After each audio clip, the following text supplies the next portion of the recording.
This episode of the DTFH has been made possible by Squarespace.com. Head to squarespace.com/Duncan for a free trial. And when you're ready to launch, use offer code Duncan to save 10% off your first purchase of a website or domain. I'm still believing.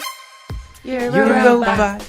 You got replaced last night. You're an Android person and listening to this. You're a robot. The Duncan Trussell Family Hour podcast is the proud recipient of the following awards: the Lord Darrington Champagne Toast Greenie, the King Carrot Happy Time Award, Salon.com's Most Poignant Podcast of 2017, the National Cemetery Association's Crow Award for Most Heartfelt Personal Anecdote about Anthony Bourdain, the Peckington Twisty, the Webby Athlete of the Year, the Pulitzer Endowment Prize, the Big Bear Big Dick Bear Jamboree Award for Best Podcast to Listen to in a Glory Hole, the Cashtown Grease Fist Award, the Titanium Lords of Jupiter Award for Cutest Cosmic Ray, the Blue Ribbon Plate Plotter Award, the Dandy Bowtie and Glasses Clickster, Dolphin Dave's Women's Empowerment Crystal Cup of Aquatic Freedom, the Grave Robbers Association of America Coffin Candy Slosher. You, the person listening to this podcast, are actually a robot. They replaced your body last night with an android and filled your mind with all your past memories. You will never know that you are a robot. We mean you, the person listening to this podcast, are now a robot. You are no longer a person, but are an android. You are a robot. Award, the Ajit Pai Internet Freedom Award. And as of yesterday, the Ram Dass Foundation Award for Most Enlightened and Beautiful Man that has ever lived or will ever live. Not just in this dimension, but in all dimensions. There will never be another award like this because there will only be one you. There will never be anyone more enlightened than you, Duncan Trussell, forever and ever and ever from now on. Bigger than anyone who's ever been enlightened, happier and more spiritual, uber spirituality, most spiritual man and most beautiful, scented, sweet like lavender and pine, smiles radiate equanimity for all things, and birds land on his shoulders, and when he walks through the forest, if there was a tiger or a lion nearby, it would come and dance with him and lick his feet. Award for happiest and coolest sweetie that will ever be.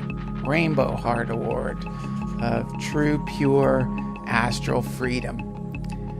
Thank you so much to all my awarders. I give you an award for the smartest award decision of 2018 if you gave me an award. Man, it feels so good to have all these awards.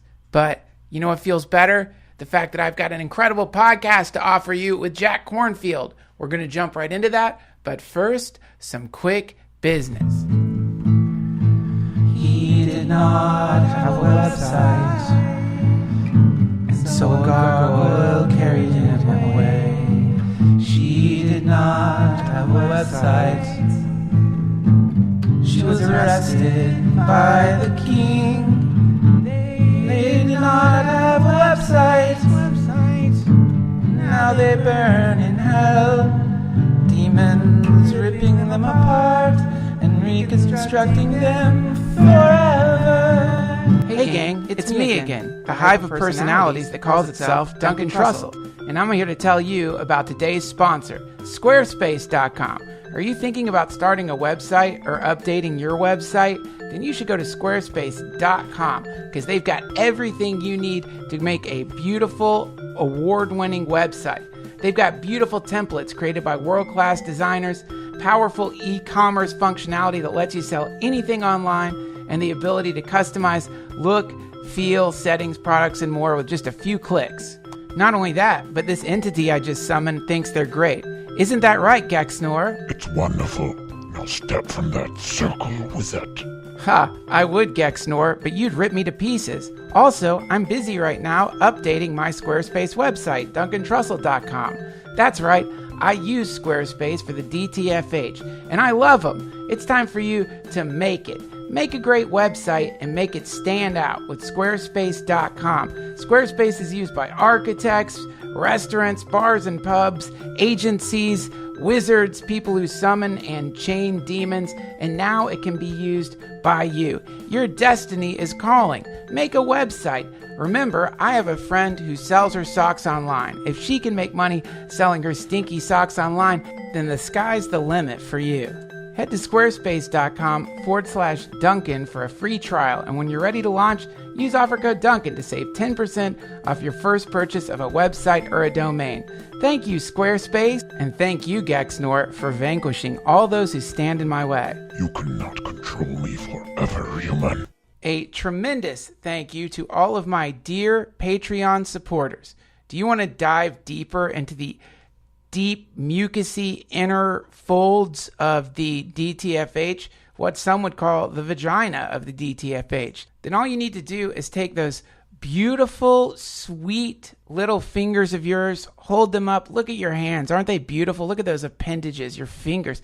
Think of all the things you're going to probe and prod with those beautiful fingers, and then go over to the keyboard and type patreon.com/DTFH and sign up. You will have instant access to episodes of the DTFH that have yet to be released, as well as episodes of the DTFH that will never be released. Long, rambling things that I put up there from time to time that I'm afraid to put on the main feed because I'm scared of getting too spiritual or sentimental or compassionate, because I still want to be cool and I want you to like me. And for some reason, I've stigmatized the idea that on the main feed, you're supposed to talk about the fact that we're all made of love, and the most important thing is loving people around you. So you could get more of that stuff over at patreon.com/DTFH. Sign up and subscribe today, and thank you to all my subscribers. Also,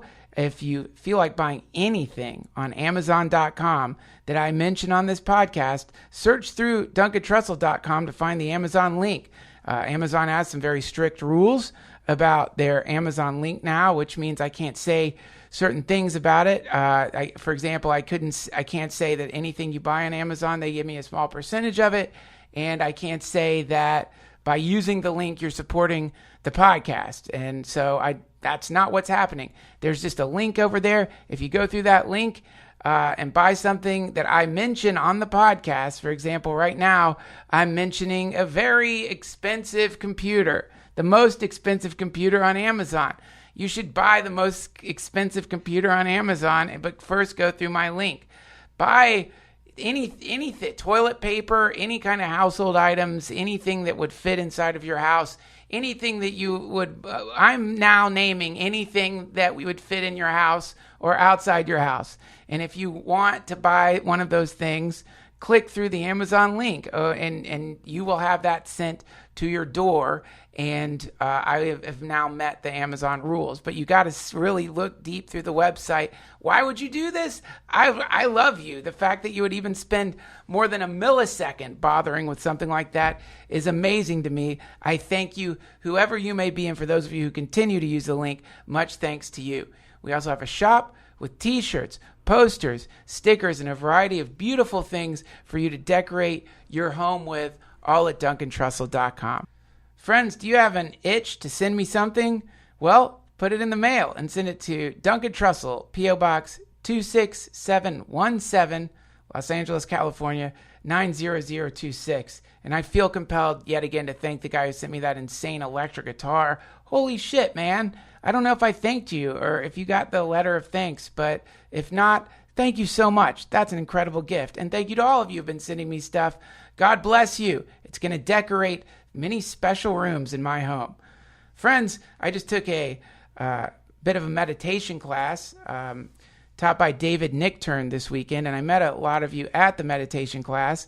And, one of the things that kept coming up again and again is what do you get from a spiritual practice? What kind of stuff do you get? And you do get stuff out of it. You get more focused, But more than that, you become aware of something that maybe you're not aware of now, which is impossible to even talk about because you have to do the practice. But it's very psychedelic and trippy and incredible. But what do you really get out of this stuff? Maybe you don't get anything that's as important as the fact that at some point, if you work on yourself long enough, you're going to get around somebody who is feeling bad, nervous, neurotic, freaked out, scared, unhappy, or is in a phase in their life where they really just need somebody to be a loving rock near them and to help them through whatever difficulties they happen to be going through.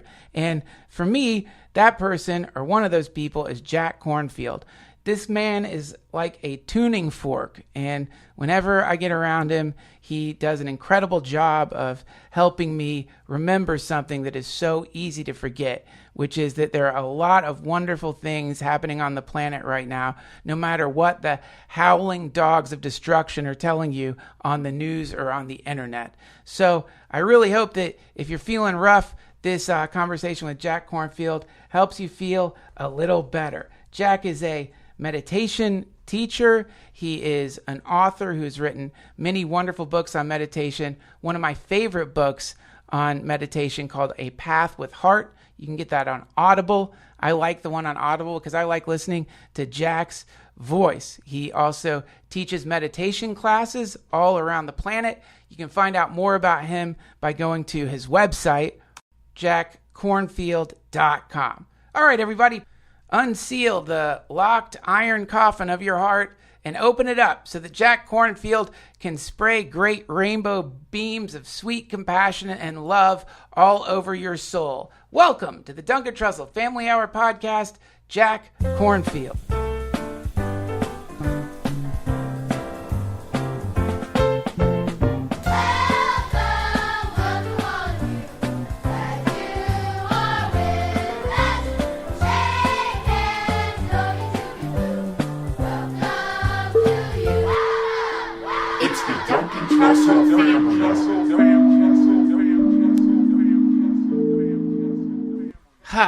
Jack, thank you so much for letting me invade your home here and interview. How are you these days? I'm terrific. Thank you, Duncan. The world's a mess, but I'm still good anyway. The world is. Do you think the world is more of a mess or less of a mess than like before you were born? What? Yes. What's the time frame, baby? Let's say before. Before.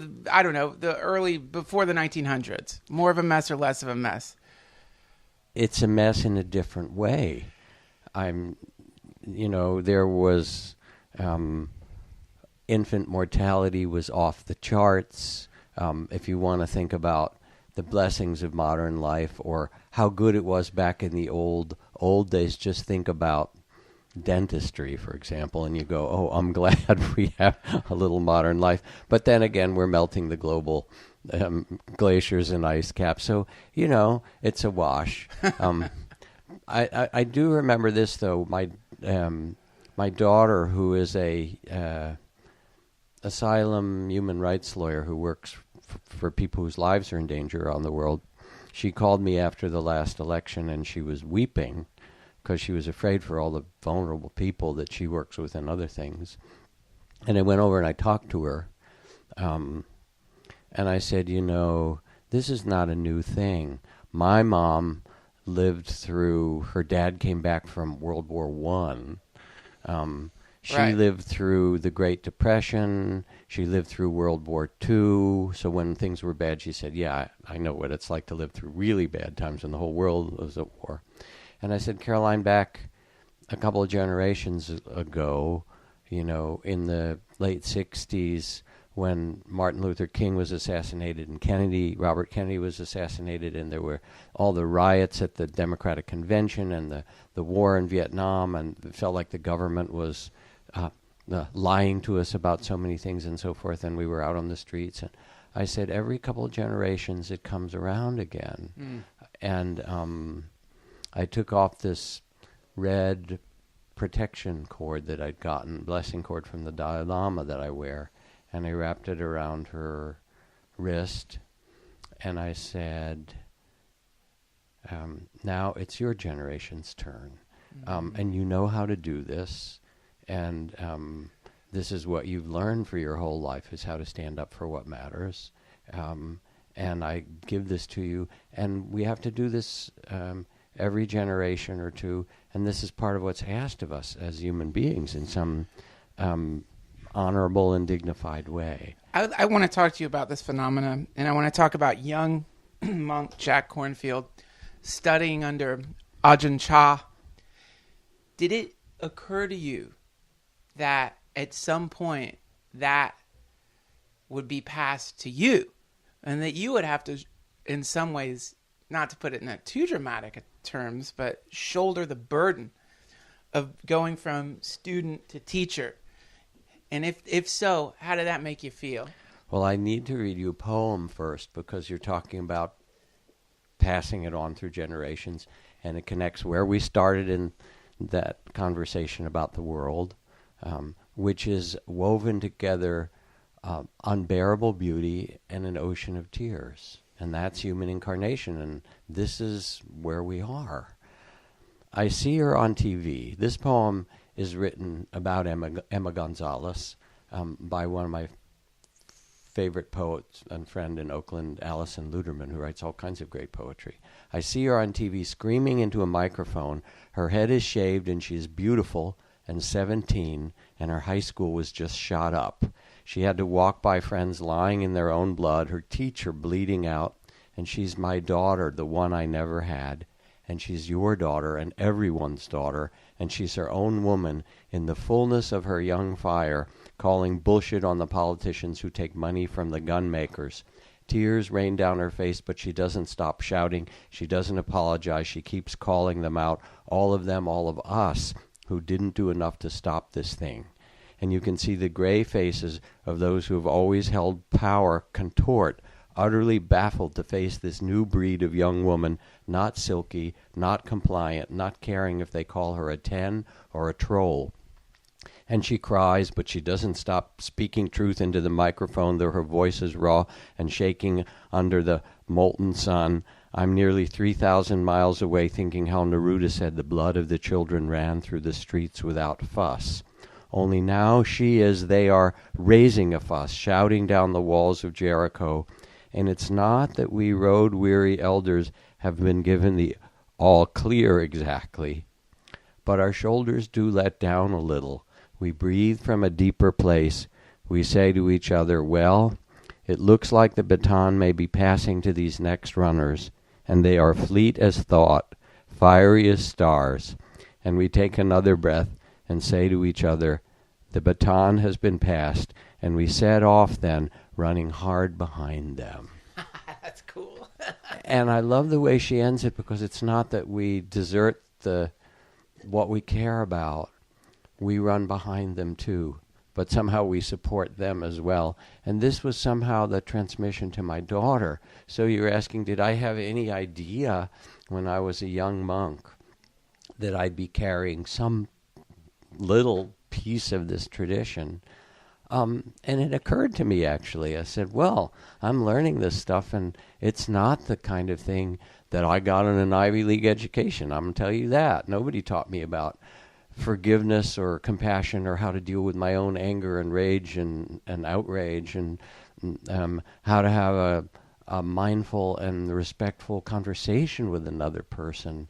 I learned organic chemistry and medieval philosophy, and I learned all kinds of good Ivy League, etiquette, but nothing really about the interior life of the heart, which is how we guide our lives. Right. And this is the education that not only I needed, but humanity needs, because right now, if you look, no matter how space technology and nanotechnology and biotechnology and all this, your cell phone that has the Great Library of Alexandria in your pocket, Yes. we still have continuing warfare, continuing racism, continuing environmental destruction, tribalism. A change of consciousness is desperately needed.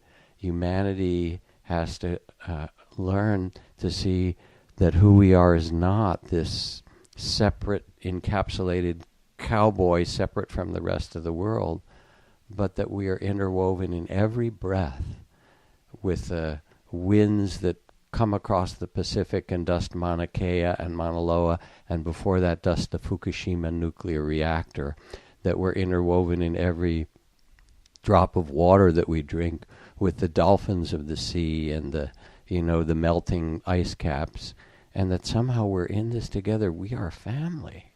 And that consciousness, which was central to the awakenings in the monastery as a monk, to see this and know it and live differently, I thought, yeah, this is good stuff. Maybe I'll pass it on to somebody else someday. When you... That's a long answer, Duncan. It's a beautiful answer. And I think it naturally leads to a question I had as you were reading that poem. And that's, that phenomena is just incredible. And it's amazing to watch the, geriatric, angry politicians freak out when they realize that they're being exposed as bribe takers, sophisticated bribe takers, but bribe takers. But still, in that poem, you have not this girl shrieking, yelling, angrily blasting out, "We are all one." But you have more anger, justified anger, righteous anger. How could you not be angry? School's bad enough, but now you have to go there and worry about getting shot. I can't even imagine. That's getting put out of your misery when you're in high school. In a way it is. It truly is. You have to have a little kind of darkish nighttime humor about all of this. Shadow humor. Yeah, but listen. When I was there at that March for Our Lives in Washington, part of what struck me was there was like 750,000 people out on Pennsylvania Avenue, and part of what struck me actually was how civil it was. There were kids and balloons and bicycles and families, right. And there were people speaking from their guts and their hearts about how we have to stand up, and anger in it, of course, a kind of righteous anger, but that was not the main vibe. The main vibe actually was such that the security guards and the cops and all, everybody was smiling. There was some way, this is the world that we want to live in, a new world where people care about things. They can speak the truth, but also they're tender and respectful with one another. And so that's the change that will happen. Yes, it needs a certain passion. Yes, it needs a power. But you could also feel it was the power of love. That's right. She's saying, not one more. But there will be. There will be next week. There will be, until the not one more becomes so loud and so compelling that something changes. But even so, human incarnation isn't going to change because the world's awash in weapons. That's right. And we, as the United States of America, are the largest weapon supplier to the entire world. We have sold hundreds of billions of dollars of killing machines. Even our foreign aid, half of our foreign aid is let's send weapons. And then we're not safe. And when we're arming the world, so... can I just interject something my Uber driver on the way over here just told me regarding that? Because I was saying, look, this is... so many people, we are just very attached to hating Trump, very attached to hating him. It's fashionable to hate him. You're supposed to hate him. We don't like him. If you talk about Trump, you have to start it off by saying, I don't like him. Yeah. But, so here we are looking at the denuclearization of the Korean Peninsula, peace in the Korean Peninsula, one of the just powder kegs. And my Uber driver, Korean, it's like, this is the greatest thing ever. This is so great. And he said, he has family in South Korea. Of course. And he says, I don't like Trump, but that happened because of him. And we all have to deal with that. But then he said something, because then I was like, yes. Can you imagine if by some awful, insane, terrible stroke of weird, catastrophic luck, Trump is the one who brings global peace, if somehow peace breaks out in the Middle East somehow? And he said, no, that's not going to happen. because, like you said, the United States is one of the number one weapons manufacturers. He literally said what you just said. This is the sinister thing he said. He said, if you're selling umbrellas, you need it to rain. And in the same way, if you're selling weapons, you need war. And that is where we're at right now, which is we have a massive industry located in Los Angeles, by the way. You know, I didn't know that. Right in your neighborhood. Right in our neighborhood. So what about that? What about that, Jack? What do we do about that? And I'm sorry to go on this rant. I'm sorry about that. Well, this is my question. Rant, Duncan, I'm shocked. I'm shocked that you're ranting. No, because what we see is like, you see this, you know, peace, peace, peace, peace. And yet on Twitter, it's hate, hate, hate, hate. I hate Take Trump. a breath, Duncan. Take a breath. Let's change Thank the you, teacher. elements of this conversation. Because you're talking in your rant with a lot of passion and some real intelligence. Although it's partial intelligence, but it's still it's important. Well, and you're laughing about it, not because you're a partially intelligent guy or anything like that, but because, of course, words and views are always one-sided. There's another perspective. And if Donald Trump can bring peace and denuclearize the Korean Peninsula or the world, hallelujah, thank you. I bow to that. Yes. But you ask a deeper question. You know, we are awash in arms, and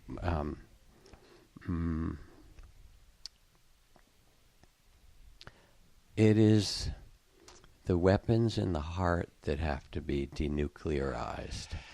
It is the landmines in the heart. It's the AK-47s. It's the cruise missiles in the heart. Yeah. These things come from humanity. And when you have kids in a kindergarten or preschool and they start whacking each other with blocks, you separate them. You say, use your words. You teach them small elements of civilized behavior. Right. When their aggression comes. Couldn't we learn as a species to say to our leaders, use your words? How about that? How about solving? There will be conflict. There's always conflict. Conflict is that we have different desires, different needs, and so forth. We have to figure out how to share the earth and share what we have. There are different ways to solve conflict, and there is a better game than war. There has to be some other way to do it. I mean, the Olympics were supposed to be that, but now we have Olympics and war. Hallelujah, we have them all at the same time. So here's two short little things to say about the spirit in which we make the change, because we're on a kind of a cusp, and everybody can feel it. Are we headed toward yet more conflict? Are we headed toward just continuing the denigration of certain people, you know, the growing gap between ultra rich and the enormous number of poor people in the world? So two little stories. One, my friend and colleague Wes Nisker, Scoop Nisker, who was a great radio person in the Bay Area for a long time, but also a Buddhist teacher, went to interview Gary Snyder. Gary Snyder is in his mid-80s. He's one of the founders of the modern environmental movement, Pulitzer Prize winner for Earth Household and other things that he wrote 50 years ago about bioregionalism and how we care for the earth. And he said, Gary, he said, you look out, there's global warming, climate change, loss of species, oceans rising. What advice do you have for us at this time? And Gary looked back and said, don't feel guilty. Wow. If you feel guilty or angry or, frightened, you add that same destructive energy to the energy that's already caused the mess that we're in. Wow. So if we're going to save it, it's not going to be out of guilt or anger or fear. It's going to be saved because we love it, because it's us. And the only power that can meet the power of weaponry and the power of those who aren't afraid to kill is those who aren't afraid to die, those who aren't afraid to love no matter what. And you see Martin Luther King standing up in his after the church was bombed and children were killed, and he says, we will meet your physical force with soul force. force. Wow. And that soul force that is the only thing that's a match. That's Gandhi's power. That's the power actually in every generation. And even as we speak, and we have this 1 hour or whatever that we talk together, the news is all about the unusual. Dog bites man doesn't get into the news, Right. All these people got home during the commute safely, does not get into the news. Today, 334,000 airplanes landed safely in the world, doesn't get into the news. The fact during this hour that we're speaking that there are 7 billion times maybe 70 billion small acts of kindness on this earth, that people actually stopped at a red light so you could go through the green, like those kindergartners. Okay, Yes. you hold your, that doesn't make the news. All that makes the news is what will grab your attention, like it's going to grab some part of your anatomy. Yes. Is the stuff in the lowest part of the brain stem. And when that gets activated, we don't follow the dignity and the truth that we actually know. Story number 2. Great. So I'm at a demonstration at the San Francisco International Airport a year ago or so, after the executive order was passed to prevent people from the 7 predominantly Muslim countries from entering the country. And all these people were stuck in airports. And my daughter and a whole group of young immigration lawyers and human rights lawyers went down there. There were more lawyers there than there were people behind, being caught. And they put up signs, free legal advice to anyone who needed immigration help and so forth. But there was a couple thousand people down there, all chanting and demonstrating, no ban, no fear, all of that. Yes. My favorite part, we went to one of the exit gates. There were 400 people chanting. And in the middle of this crowd by the gate was a New Orleans jazz band. So the crowd would be chanting, no ban, no fear, refugees are welcome here. The drummer would kick in behind them with a nice beat. Then the trumpet would come on top and lay this really cool riff on top. The sax player cut in. Pretty soon everyone is, no ban, no fear, refugees welcome. It's turning into music. All the airport security personnel, everybody's smiling. It's a work of art. We're there. We're protesting.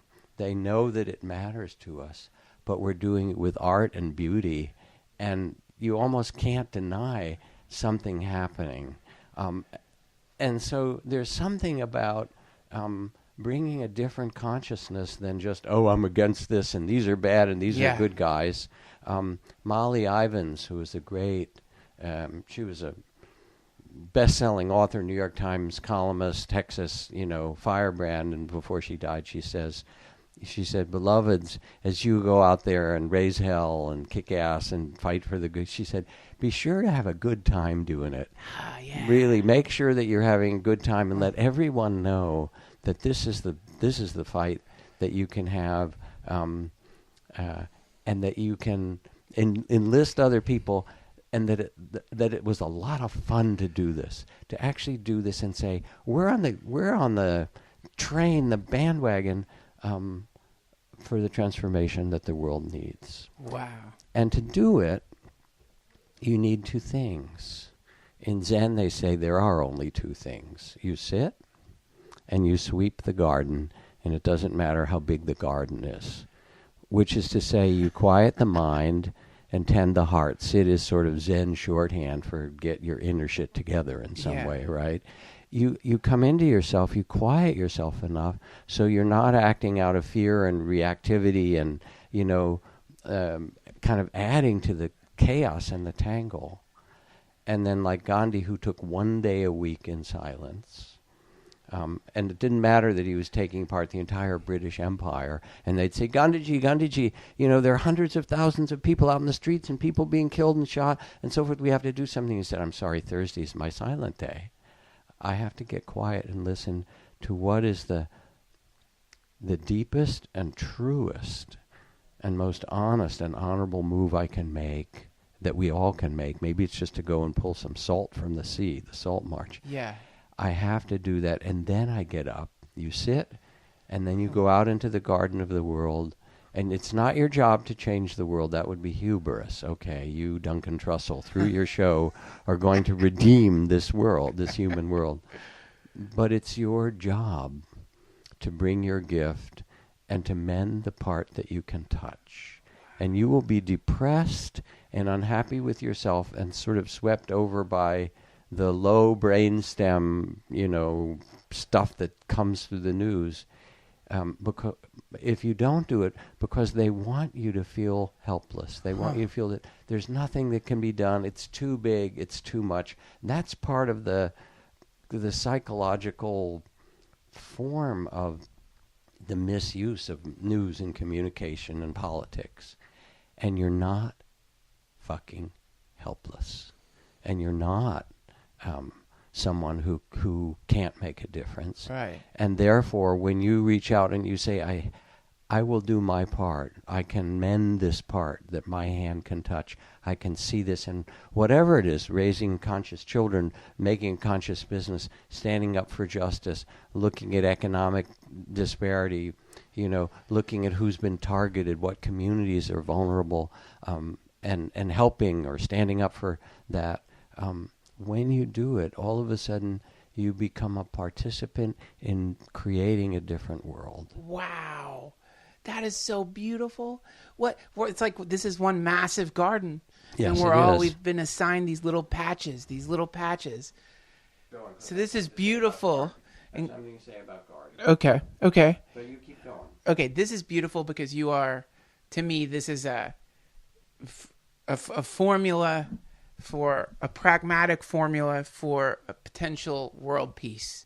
If we all start tending to our gardens in the way that you're talking about, if we all figure out a way to become more conscious, more compassionate, to denuclearize our internal Korean peninsulas, so to speak, and then tend to the garden around us, who knows what could happen. But it has to start here. This is the origin of it. Mind and heart is the origin of how our world works. I love it, but you are such an incredible fireman. But people call you Buddhists. A better word is you extinguish these blazes. But for me, my current blaze is I am so frustrated and pissed off, I guess you could say, annoyed, not with the world, but at people who are pissed off at the world and are blasting all this. And I recognize the deep hypocrisy in that statement. But these people blasting so much hate, infinite hate, it feels to me that a great many people are deeply invested in the world being rotten because it gives them a chance to fire off infinite tweets or Facebook posts about how rotten the world is. They're spraying out so much fear and there's no forgiveness there. Anytime anyone does anything, these people who do these monstrous things, the ferocity with which they're attacked, is so in its own way abhorrent that it makes me feel like, oh, great. Well, like now you guys are just another version of that thing. So what I'm saying, I guess what I would ask is what are people to do if they start realizing they're actually attached, not to the idea of there being world peace or to being beautiful gardeners of consciousness, but they're more addicted to just being angry all the time. And they're pretending that they're gardeners.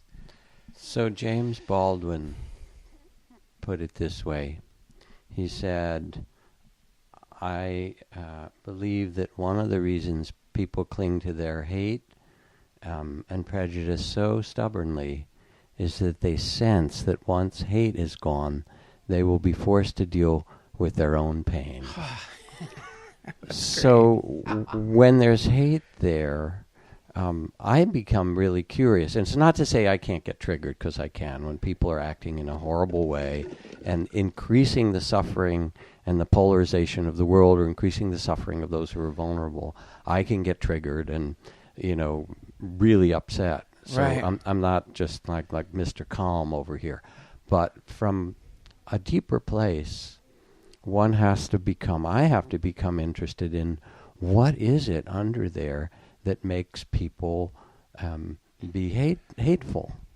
And almost always in my experience, it's their level of pain, despair, insecurity, fears, the fact that they haven't been respected in some way, that they've lost their own sense of dignity and agency. And, I see that over and over again. When I was in Palestine and Israel doing some peace work, I could feel from the most kind of vehement, hateful side in that underneath it was, first of all, I'm terrified these other people are going to take everything, kill my family, whatever. But also under it was so much trauma. And a lot of it's unconscious, and then it just gets re-traumatized. So in that regard, when I think about all these people who are hateful and so forth, I would rather look at, well, what is the fear you carry? What is the depression you carry? And how is the society not helping you? We live in a society with so much loss of jobs, economic injustice, lack of respect, in the way that it's been being organized now. There are a lot of people who feel there's nothing better to do than that. That's the only move. And then we project it out because we can't bear our insecurity. We can't bear that pain is actually ours. So we blame it on the Mexicans, or we blame it on the Muslims, or we blame it on the communists, or we blame it on the blacks or the yellow or the brown, or somebody who looks different than us in some way or other. And we project it all out because we can't bear the insecurity of being a human being. I gotcha. And the truth is that we are vulnerable, and no one teaches us that that's okay. The poet Rilke writes, ultimately, it's upon your vulnerability that you depend. And what that line means is that every time you go through a traffic light or drive on the right-hand side of the street, your life depends on the fact that somebody's going to drive on the correct side of the street coming toward you. Wow. That every time you buy food in the market, or even the farmer's market, because you're like this hip person, goes to the farmer's market and can afford it, whatever, you trust that person didn't put some lethal amount of pesticide on that food. Right. That we're vulnerable to one another every day in every stage of our life. And to recognize this means that we're in it together. But people who don't know this, who don't understand our human lot, that we're these beautiful and maybe sometimes slightly ugly flowers that are planted in this garden of life, that we are life and so forth, that we're in it together, get swept away by this.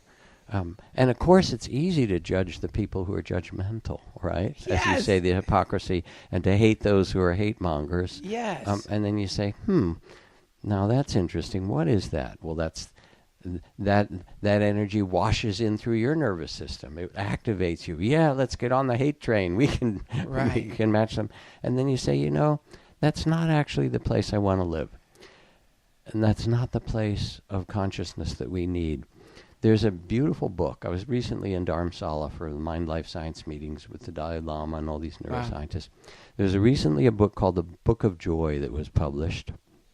New York Times bestseller for anyone that still reads books, by the Dalai Lama and Archbishop Tutu from South Africa, both Nobel Prize winners and good friends. And Tutu came up to Dharamsala, and they spent a week answering the question, how can you two men who've seen so much suffering, how can you be happy and joyful and laugh? And Tutu has this kind of giggle that's just totally wonderful. But he lived through apartheid and saw his friends and colleagues be shot down or necklaced, with a tire around their neck, set on fire. Yeah. And the Dalai Lama every week talks to people who are walking over the Himalayas, sometimes almost barefoot, to escape being tortured in Chinese army prisons because they say the word Dalai Lama, or their temples are being, closed down or burned, or the nuns put in prison. And yet people go to hear the Dalai Lama. Partly, yes, he's a world figure, Nobel laureate, or that he has these beautiful Tibetan teachings that none of us really quite completely understand, but it seems really cool, you know. But I think people go to hear the Dalai Lama by the tens of thousands because they would love to hear him laugh. Wow, yeah. And the fact that somebody who can carry that weight of suffering and still have a joyful heart gives us hope. And when he's asked about it in this book, he said, they've taken so much from me. You know, they've taken our temples, they've taken our sacred texts, they've taken our religious freedom, they're taking our land and culture. Why should I let them take my happiness? So we become I'll use different languages. We become the pollen, you know, what kind of fragrance are we going to spread through the world, you know? And if you go and work in a refugee camp or places where people are, you know, imprisoned and so forth, and you go and you're really depressed, that doesn't help them. They don't want a depressed person coming in. It doesn't. You're, you know, there's some way in which actually you have a dignity of spirit and you have a freedom to choose your spirit no matter the circumstances. And that's your deep and fundamental freedom. It's so beautiful and it's so true. It seems like so many people are more interested in producing a reaction of horror or grief or guilt or whatever it is. It seems like the height of selfishness to go into a refugee camp. Make sure you film me weeping. To go into the room of someone dying. What am I going to do without you? To do all these things, it seems to be actually, I'll tell you, Mitzi Shore, who was the owner of the Comedy Store, and one of my teachers died recently, and we had a memorial. And man, it's the most amazing thing to watch comedians die. Yes. Not die. Hold on a second. Don't wishful thinking. Not yet, Duncan. Don't do it yet. We still have 30 minutes. No, to see comedians talk about, you know, someone who has just passed away.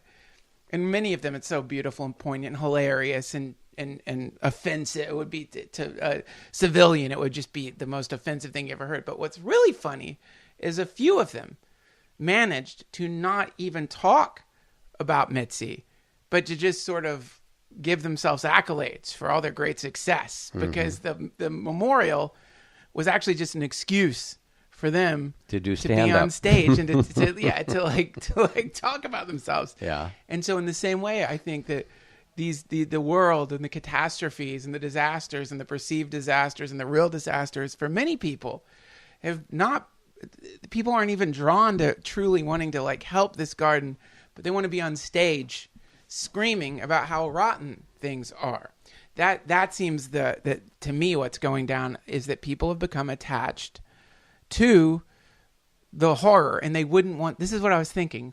I wonder how many of these people who just despise Trump with all of their heart, if they secretly could choose between Trump bringing world peace and there being war, how many of them would pick war? Because they would rather there be a cataclysm than they be wrong about somebody. That's what I was thinking. That, you know, to me, this seems like on both sides, people have become attached to being miserable. Not me, though. Not you? You're not? I'm being a little sarcastic. I think there is an attachment there. There is an attachment to the living in the world of like, well, what are we going to rant? Jack, if we have a beautiful garden where we've all tended to it and it's beautiful and it's peaceful, what are you going to rant about? So I have, you know, when I look inside and listen to you and try to get quiet, there's a couple of things. In terms of Trump, you know, if he can make peace and denuclearize the Korean Peninsula and gets a Nobel Prize for it, I would be very happy about that. And I also realize that many of the other policies and statements that he's been making fuel hatred elsewhere in the world, create dissension, target and really harm vulnerable people in all kinds of circumstances, often the people who are already the most vulnerable in the society, put all the power and money flowing more directly to a very small elite and so forth. So while I would celebrate that, the thing is I'm more interested in seeing honestly and clearly than being attached to my opinions, which I certainly have. So I would celebrate that. See, you're sort of talking about black and white. You love them or hate them. That's also a very, how do you say it, early, undeveloped, developmentally speaking, children either see their parents as all good when they give them ice cream or all bad when they say they have to go to sleep. And there's a developmental stage that happens at some point where you realize that your parents are both good and bad. Yes. You know, and that the world is both good and bad. Now, part of what you're talking about is in the human heart. Part of it is also the current technology, because we get fed, or we go to the buffet of news online very often and so forth. And the algorithms, the main goal of Facebook, Google, is to capture your attention. And the easiest way to capture the attention of a human being is to scare them. Right. It's also true for politicians. You know, the whole aim of politics is to frighten the populace. Right. To say, oh, we need a strong leader. That's a lot of how it works. Right. So we are actually the best paid psychologists in America are working on algorithms to grab the attention from your brain, and particularly the best way to do it is the lower part of your brainstem through greed and hatred and fear and so forth. So when you see it, you go, oh, okay, that's what's happening out there. I'm not that interested in that game. Actually, who I am is so much bigger than that. Right. And I'm going to cut my news down to 10 minutes a day. Basically, you know the plot. There'll be some new thing that happens. If there's an earthquake that day, there's a law that's passed that harms people or helps people. Right.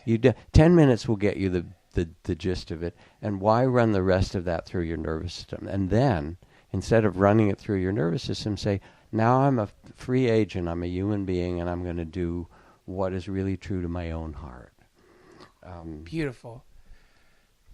So, and then, you know, when we talk about what you do, how you respond to this world, again, you sit, you quiet the mind, you kind of listen inside, and then you see what your gift is. And my friend Malidoma Somé, who's a wonderful West African shaman and medicine man with a couple of PhDs, you know, in his back pocket, and kind of extraordinary. If anyone's interested, I think it's Man in the Water of Life might be the title of his first book on his initiation in Africa. But anyway, he said that among the Dagara people in West Africa, it's believed that every child who is born carries a certain cargo. And I like this metaphor. It's like the cargo ships that ply the rivers in West Africa. And that your job in this human incarnation is to deliver your cargo. Wow. That you have a particular, you know, gift or something to bring. And then I'm going to read you a story that kind of helps to illustrate it. That's so beautiful. I've heard a different version of that, which is a baby comes with a sandwich under his arm. Have you heard that one? I haven't. And it's less beautiful. Pastrami or what? What is this? It depends on... Or grilled cheese. It depends on what deli you went to before he was born. Right, of course, or when you got pregnant. So here's the story, if I can find it for you. Yeah. Well, what is the baby supposed to do with the sandwich while I'm looking? The baby, I guess the baby, you know, gives you that's part of what happens when children are coming to the world, is this light. They come with a sandwich, right? Yeah, I mean, I guess whoever came up with that saying was clearly sandwich hungry. trailing clouds of glory and mustard and ketchup or whatever it is, mayonnaise. Okay, so here's the story. This Hawaiian educator named Puanani Burgess, she says one of the processes she uses to help in schools and communities to get people talk together is called building the beloved community. And the exercise of it requires people to tell 3 stories. The first is the story of all your names. The second is the story of your community. And the third is the story of your gift. So one time, she says, I did this process in our local high school. We went around a circle, and we got to this young man, and he told the story of his names well, and the story of his community. But when it came to tell the story of his gift, he said, hey, what kind of gift do you think I get? I mean, I'm in this special ed class. I have a hard time reading. I can't do math. Why you shame me like this? Make me ask what my gift is. If I had a gift, you think I'd be in this special ed class? You know, here we are. And so the boy just shut down and shut up. And she says, I felt really shamed. I've never wanted to shame anyone, but it can happen, you know, how we are. So a couple weeks later, she writes, I'm in a local grocery store, and I see him going down one of those aisles, and I decide, nope, I don't think I'm going to go that direction, and I start to turn around, but somehow he sees me, and he runs toward me, Auntie, I've been thinking about you, you know, 2 weeks I've been thinking, what's my gift? I say, okay, brother, what's your gift? He says, you know, I've been thinking, I can't do that math stuff, and I can't read so good, but Auntie, when I stay in the ocean, I can call the fish, and the fishy come every time. And every time my family not have very much, I can put food on my family table. Every time. And sometime when I stay in the ocean and the shark, he come and he look at me, and I look at him and I tell him, Uncle, I'm not going to take plenty fish. I just take 1-2 fish just for my family. All the rest I leave for you. And so the shark, he say, oh, you cool, brother. And I tell the shark, Uncle, you cool. And the shark, he go his way and I go my way. And I look at this boy and I know what a genius he is. But in our society, the way the schools are set up or the values we have, he's rubbish. He's not appreciated. So when I talk to his teacher and principal, I ask, what would his life have been if this curriculum were gift-based? What if we were able to see the gift in each of our children and taught around their uniqueness and gifts? What would happen to our community if we were gift-based, if we could really understand that each of us has a gift and our communities could draw on that and support that? So, you know, I'm thinking about, or I'm picturing those who are listening, because again, our society limits what we see as valuable to certain, you know, you have to have money, or you have to have this kind of degree, or you know, to make a difference, you have to be this or that kind of person. And it's simply untrue. That who you are as a human being already carries gifts. And who you are as a human being has an innate dignity. You could call it Buddha nature or true nature. Who you are as a human being knows things, knows you're connected with the world, knows that underneath, no matter how depressed or cynical or even angry you are, there's some way in which you also want to be loved. And you want to offer love. Because it's innate to us. And the fact is that we are love, that consciousness and love are the same thing. I think we were all together in the Big Bang and we miss each other, you know, or something like that. But when you get quiet, you know things much more deeply in your heart. And if there's a tremendous amount of hatred and fear and so forth, it's only because underneath that there's a tremendous amount of pain and anguish. Wow. And can you hold that with compassion? When you can, it starts to ferment and get transformed, and like fertilizer, when you can hold your measure of tears and sorrow with some deep compassion, say, this is the human life I've, you know, been born into, and I can hold it in this way. And things start to change. Man, this is so perfect. I am so grateful to you, Jack. This is just you have such a gift. You have such a gift, and it's really it's something that I wish I could stay in that place all the time. But you can't. Well, no, it's so easy to forget all this. And you're not supposed to, Duncan. That would be another ideal, and then you could judge yourself. I'm really a crappy spiritual person, and I can't stay there. And yeah. I want to be, you know, Mother Teresa or something like that. You just don't look like her, you know? And you never will, you know, and it's just not going to happen. Plus, right. Which, when Mother Teresa went into San Quentin to visit and came up to Marin, to the Bay Area, before she left, she said to the prisoners, she said, no, I need to ask a really big favor, something important. She said, I want you to pray for me, because I got a big job in this world and I really need help. Wow. And there's something about the kind of, you could call it humility, but really just understanding that we're all in this together. And the idea that you get into some state and keep it that way, Mother Teresa also could get annoyed, by the way, Right. And okay, now I'm going to get into this big, expanded, wonderful state of consciousness, and I'm going to hold it, and I'll just keep it there, keep it. And you can't breathe. But the thing is that the heart pumps, and the lungs open and close, and the body breathes, and the lunar cycles change, and the tide comes and goes, and the menstrual cycles, and the stock market cycles, and consciousness. The mind and heart also open and close, and the idea isn't to have it open all the time. I love everything all the time. I just love it. No, sometimes you need to be quiet. Sometimes you need to tend the garden in a very simple place. Sometimes you need to wait till the sun goes down and you just get interior. Sometimes you need to renew yourself, and then you open up again. And sometimes you lose it and you say, oh, wow, boy, I really lost it this morning, huh? That's what consciousness does. With some amusement. And then you kind of pick yourself back up again and say, well, that was interesting.